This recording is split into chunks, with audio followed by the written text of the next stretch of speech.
തഹാവൂർ ഹുസൈൻ റാണ പൊട്ടിക്കരയുകയാണ് എൻഐയുടെ കസ്റ്റഡിയിൽ.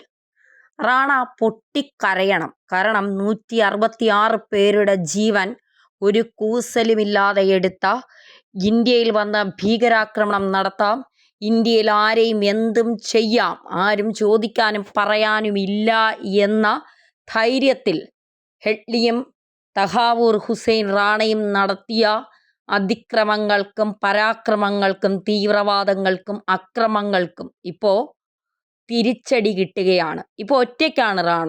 എന്ത് ചെയ്യണമെന്നറിയാതെ റാണ ഇങ്ങനെ വലിയ ആശങ്കയിലും വലിയ ബുദ്ധിമുട്ടിലുമാണ്. റാണ പൊട്ടിക്കരയുന്നത് എന്തിനാണ് എന്ന് ചോദിച്ചാൽ, അത് പറയുന്നതിന് മുൻപ് നമുക്ക് മറ്റ് ചില കാര്യങ്ങളിലേക്ക് പോകാം. അതായത് തഹാവൂർ ഹുസൈൻ റാണ പാകിസ്ഥാനിൽ ജനിച്ച്, പാകിസ്ഥാൻ നയതന്ത്ര പ്രതിനിധിയുടെ മകനായി വളർന്ന്, പാകിസ്ഥാൻ ആർമി സ്കൂളിൽ പഠിച്ച്, പാകിസ്ഥാനിലെ ആർമി ഡോക്ടറായി, അവിടുത്തെ ക്യാപ്റ്റനായി, പിന്നീട് IS-ൽ ചേർന്ന് അവിടെ പരിശീലനം നേടി. തുടർന്ന് പാകിസ്ഥാനെ ഒറ്റുകൊടുക്കാതിരിക്കാൻ, പാകിസ്ഥാനെ രക്ഷിക്കാനായി തഹാവൂർ ഹുസൈൻ റാണ അവിടെ നിന്ന് നേരെ കനേഡിയനിലേക്ക് പോയി. കാനഡയിൽ പൗരത്വം സ്വീകരിച്ചു, അവിടെ ജീവിച്ചു. എന്നിട്ട് പാകിസ്ഥാന് വേണ്ടി വിടുവേല ചെയ്തു. പാകിസ്ഥാൻ എപ്പോഴും ശത്രുവായി കാണുന്നത് ഇന്ത്യ മഹാരാജ്യത്തെയാണ്. ഇന്ത്യ മഹാരാജ്യത്ത് എപ്പോഴും വേണമെങ്കിലും ഏത് തീവ്രവാദികൾക്കും വന്ന് നുഴഞ്ഞ് കയറി എന്തും കാണിക്കാം, അതിന് സൗകര്യങ്ങൾ പലരും ഒരുക്കി കൊടുക്കും എന്ന് റാണയ്ക്ക് മനസ്സിലായത് കൊണ്ടാണ് 2006-ൽ റാണ ഇന്ത്യയിലെത്തുന്നത്. ആ സമയത്ത് UPA സർക്കാരാണ് ഇന്ത്യ ഭരിക്കുന്നത്. ഇന്ത്യയുടെ ഭരണം ഏത് തരത്തിലാണെന്ന് എല്ലാവർക്കും അറിയാം. അവിടെ നിന്ന് റാണ നേരെ വന്നത് കൊച്ചിയിലേക്കാണ്. കൊച്ചിയിൽ റാണ ഒരുപാട് പേരെ കണ്ടു.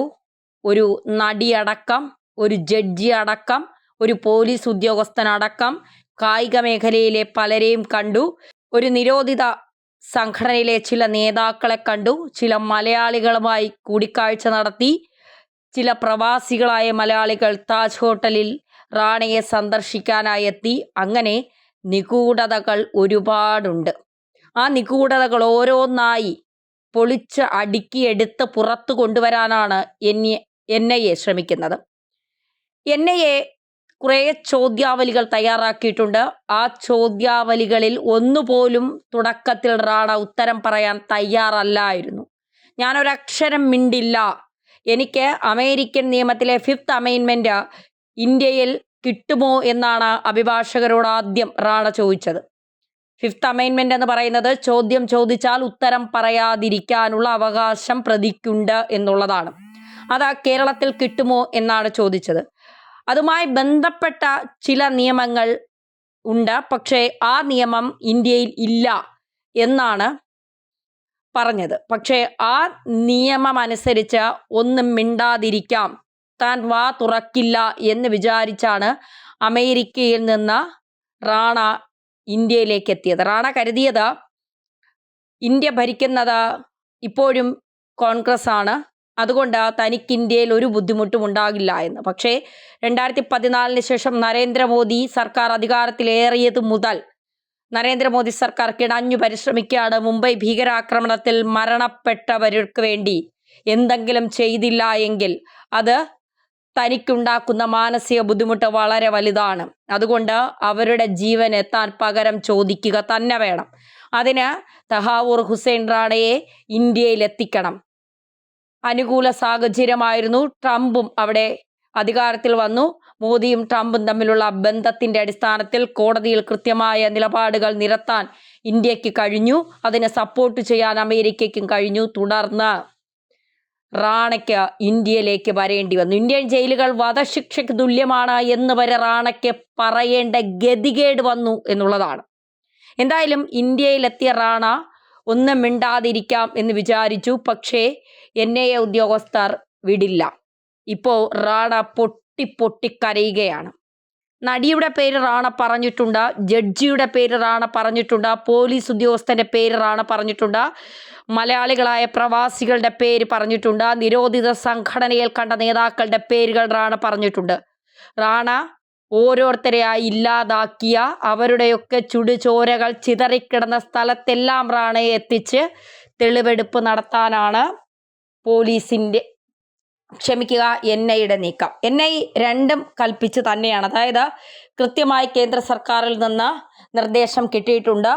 റാണയെ ഒരു തരത്തിലും ശാരീരികമായി ഉപദ്രവിച്ചുകൊണ്ടുള്ള ഒരു ചോദ്യം ചെയ്യലും വേണ്ട. പക്ഷെ NIക്ക് അറിയാം എങ്ങനെയാണ് റാണയിൽ നിന്ന് കാര്യങ്ങൾ എടുക്കേണ്ടത് എന്ന്. ഇപ്പോൾ റാണ പൊട്ടിക്കരയുകയാണ്. റാണ പറയുന്നു, എനിക്ക് ചെറുകുടലിൽ ചില അസുഖങ്ങളൊക്കെ ഉണ്ട്, എനിക്ക് ആസ്മയുണ്ട്, ഞാൻ വല്ലാത്ത രോഗബാധിതനാണ്, 64 വയസ്സുണ്ട്, ഞാൻ എപ്പോൾ വേണമെങ്കിലും മരണപ്പെടാം എന്നുള്ള ആശങ്ക എനിക്കുണ്ട്, അതുകൊണ്ട് എനിക്ക് എൻ്റെ കുടുംബാംഗങ്ങളെ കാണണം. ഇതാണ് റാണയുടെ അഭിഭാഷകരോട് പറഞ്ഞത്. ആ അഭിഭാഷകർ കോടതിയിൽ ആ ഹർജി ഫയൽ ചെയ്തു. റാണയ്ക്ക് കുടുംബാംഗങ്ങളെ കാണണമെന്നുള്ളത് ആ ഹർജി നാളെ കോടതി പരിഗണിക്കും. അങ്ങനെ പരിഗണിക്കുകയാണെങ്കിൽ NIയെ കുടുംബാംഗങ്ങളെ കാണിക്കുകയോ ഇല്ലെങ്കിൽ ഫോണിൽ വിളിക്കുകയോ ചെയ്യാം. അവിടെയാണ് ട്വിസ്റ്റ്. അതായത് അവരെ കാണണമെങ്കിൽ അവരെ നിങ്ങൾക്ക് കാണിച്ചു തരാം, അവരുമായി സംസാരിക്കാം, അവരെ വേണമെങ്കിൽ ഇന്ത്യയിൽ എത്തിച്ചുകൊണ്ട് തന്നെ നിങ്ങൾക്ക് അവരോട് സംസാരിക്കാം. പക്ഷേ ഇതിൻ്റെ പിന്നിൽ പ്രവർത്തിച്ചവരാരാണ്? ഇതിനു വേണ്ടി സൂത്രധാരം നടത്തിയത് പാകിസ്ഥാനാണോ? ഈ ആളുകളെയൊക്കെ തിരഞ്ഞെടുക്കാൻ നിങ്ങളെ സഹായിച്ചത് പാകിസ്ഥാനാണോ? ഇതിൻ്റെ പിന്നിൽ ഹെഡ്ലിയും റാണയും അല്ലാതെ മറ്റാരൊക്കെയുണ്ട്? പാകിസ്ഥാനിലെ ഏതെങ്കിലും തീവ്രവാദ സംഘടനകളോ പാകിസ്ഥാനിലെ ഏതെങ്കിലും സർക്കാരുകളോ ആ സമയത്ത് ഭരിച്ചിരുന്ന സർക്കാരുകളോ നിങ്ങളെ സഹായിച്ചിട്ടുണ്ടോ?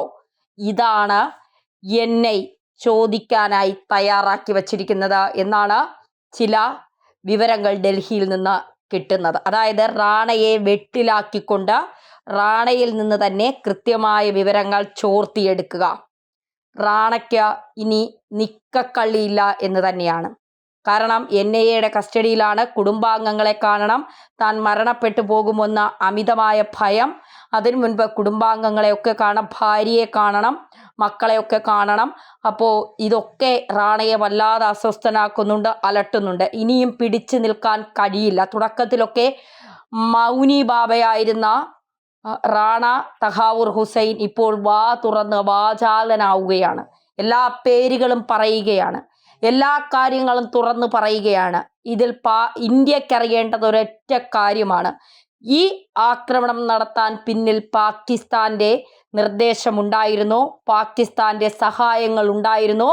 പാകിസ്ഥാന്റെ തീവ്രവാദ സംഘങ്ങൾ നിങ്ങൾക്കൊപ്പം ഉണ്ടായിരുന്നോ? ഇത് മാത്രം അറിഞ്ഞാൽ ഇന്ത്യ നൽകുന്ന മറുപടി റാണയ്ക്കുമപ്പുറം പാകിസ്ഥാനായിരിക്കും. അത് നേരത്തെ തന്നെ ഇന്ത്യ വ്യക്തമാക്കിയതാണ്. എന്തായാലും റാണയുടെ ആവശ്യം, റാണയുടെ പൊട്ടിക്കരച്ചിൽ 166 പേരുടെ ജീവന് പകരമാകില്ല ഈ പൊട്ടിക്കരച്ചിൽ. സത്യങ്ങൾ പുറത്തു വരുമ്പോൾ ശിക്ഷിക്കപ്പെടേണ്ടവർ ശിക്ഷിക്കപ്പെടുക തന്നെ വേണം. അതുവരെ റാണയ്ക്ക് വിശ്രമമില്ലാത്ത രാത്രികളായിരിക്കും.